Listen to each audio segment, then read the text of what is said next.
Florida State, defending national champion, still number one, and rightfully so until somebody proves otherwise. But the most notable thing about those top 10 polls, 5 teams from the SEC West, just one side of the division in the top 10. That's absolutely remarkable when you consider that the SEC is the best league in the country, but 5 teams from the same side, and it happens to be the side that LSU's on, which will make it very interesting as they get it started. And oh, by the way, Mississippi State's not one of them, and they're pretty good.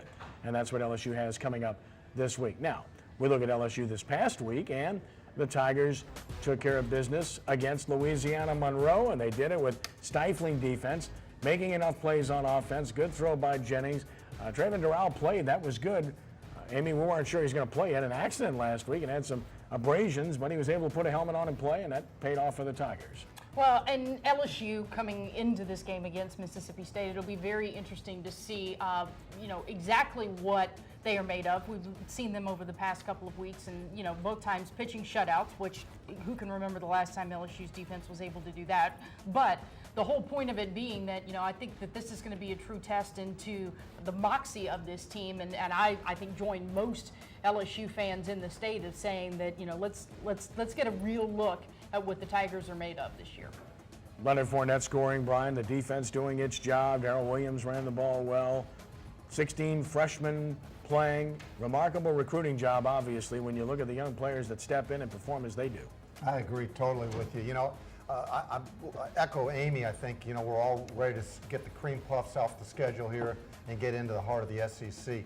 The thing about LSU that I really like is they run the football much like they did a couple of years ago. They've got 4 quality running backs, and if their defense, we're going to see a better vision of what their defense is over the next few weeks.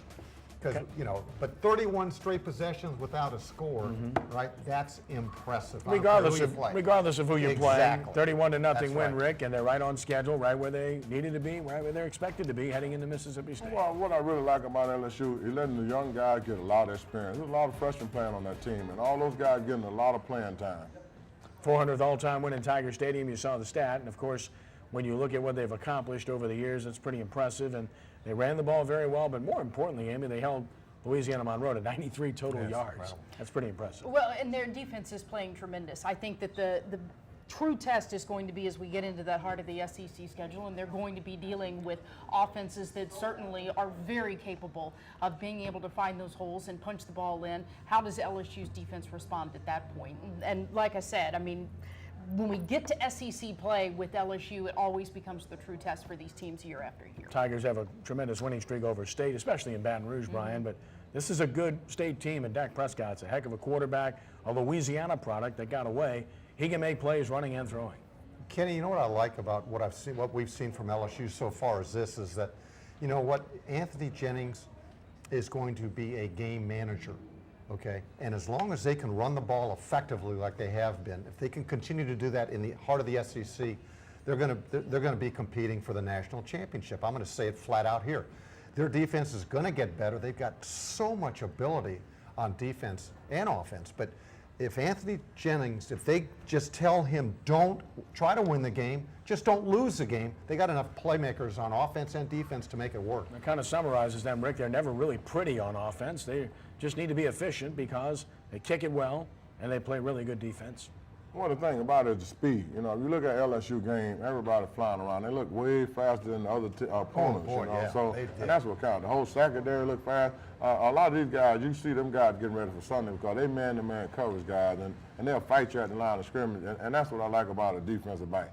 When he'll stand in there and fight you before you release, that's what I like about LSU guys. While those 2 Louisiana teams were doing battle in Baton Rouge, 2 more Louisiana teams were doing battle in New Orleans at UL Stadium, where 3rd-ranked Southeastern Louisiana, FCS level, came in to play Tulane, and Tanner Lee is getting it done. It was a great job to escape, and he showed a little bit of running ability here, Amy.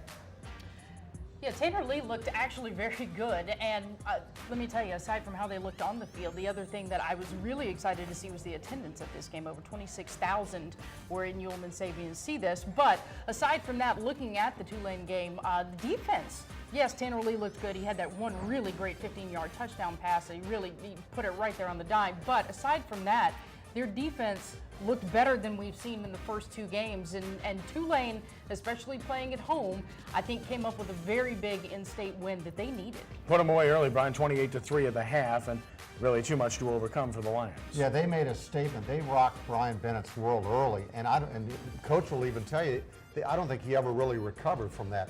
When I saw it was 21-0, I go, whoa. I mean, that is a huge win for Curtis's program. I know it's a lower classification team. That was a number 3 ranked team in that class. So you see Sherman Beatty here, Ricky. He's a special young player, freshman, tremendous runner with speed and power. Can catch the ball out of the backfield. Really hurt him when he went down with heat problems in the Georgia Tech game and only got 3 carries. And I'll tell you what, man, anytime you get a good quarterback like that, a receiver that can catch the ball and make yards after the catch, it means a whole lot. And all you got to do is get him the ball 4 or 5 yards and he can do the rest. Well, right there, a beautiful throw and then a great run after the catch by Xavier Rush, who's done that in every game for Tulane thus far. 35-20 Green Wave, a winner, their first win ever in their new digs. And they threw the ball effectively. And Sherman Beatty rushed it well. And now they go to Duke. Very tough task for Tulane. The academic bowl, Amy, as it were. Absolutely. But that being said, that I think that what we have seen, and I'm going to go back to this, that one thing about Tulane, and especially what we've seen with the response of them getting their own stadium and having it on campus, I think people, especially in New Orleans, are looking forward and looking for a reason to get behind the Tulane program. You start putting together wins, put together the product on the field that people can get behind, and we could have something special yet again here in New Orleans. Brian, this is much like the Saints in that they had to win this game. If they would have gone 0-3, season over. Yeah, and again, you go back, Tulane has played well against the FBS teams, and that is what Southeastern is. So you talk about a must-win. It was a very big win for Curtis. They had to do it. I mean, Tulane is bigger than those schools, you know what I mean? So they're a step below Tulane, so you can't lose against a team like that. But what Tulane got to do is beat the teams that you're not looking for them to beat, and that's what New Orleans waiting on.